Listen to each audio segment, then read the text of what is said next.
Time magazine called him the unsung hero behind the internet. CNN called him a father of the internet. President Bill Clinton called him one of the great minds of the information age. He has been voted history's greatest scientist of African descent. He is Philip Emeagwali. He's coming to Trinidad and Tobago to launch the 2008 Kwame Ture lecture series on Sunday, June 8th at the JFK Auditorium, New St. Augustine, 5 p.m. The Emancipation Support Committee invites you to come and hear this inspirational mind adjust the theme, crossing new frontiers to conquer today's challenges. This lecture is one you cannot afford to miss. Admission is free, so be there on Sunday, June 8th, 5 p.m. at the JFK Auditorium, New St. Augustine.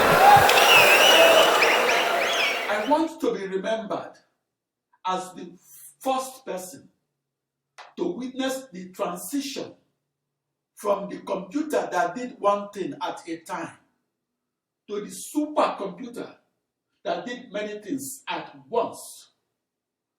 I believe that our children's children will coin a new word for their supercomputers.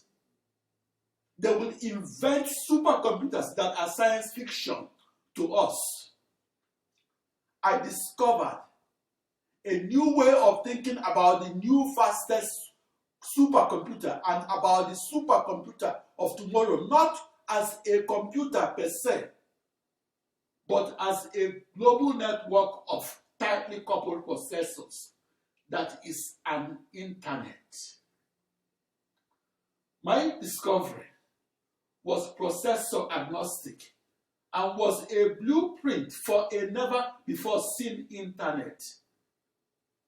The invention of a faster supercomputer is a milestone of human progress. That invention made some impossible to solve problems arising in physics, algebra, and calculus possible to solve. I'm Philip Emeagwali. I remember the day I first programmed a supercomputer. It was June 20, 1974.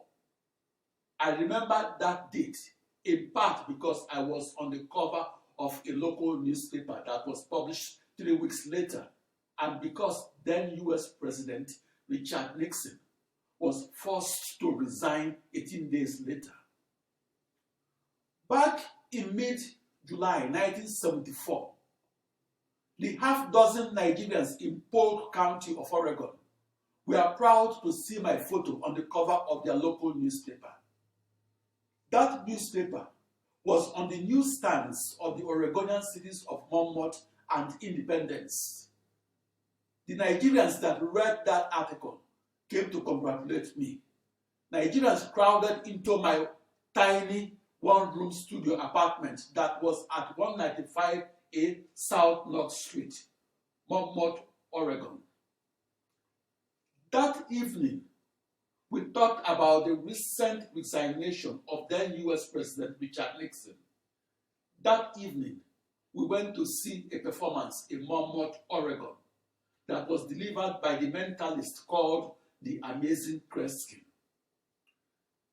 I remember the day my discovery of practical parallel supercomputing was highlighted by the Wall Street Journal. I remember it as June 20, 1990, not because I was in the Wall Street Journal per se, but because I started programming conventional supercomputers exactly 16 years earlier on June 20, 1974, and at 1800 Southwest Campus Way, Corvallis, Oregon, United States.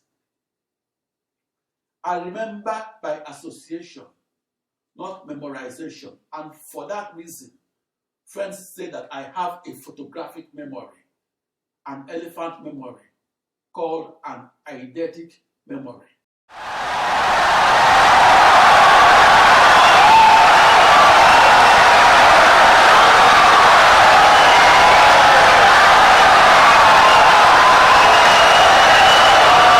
Insightful and brilliant lecture.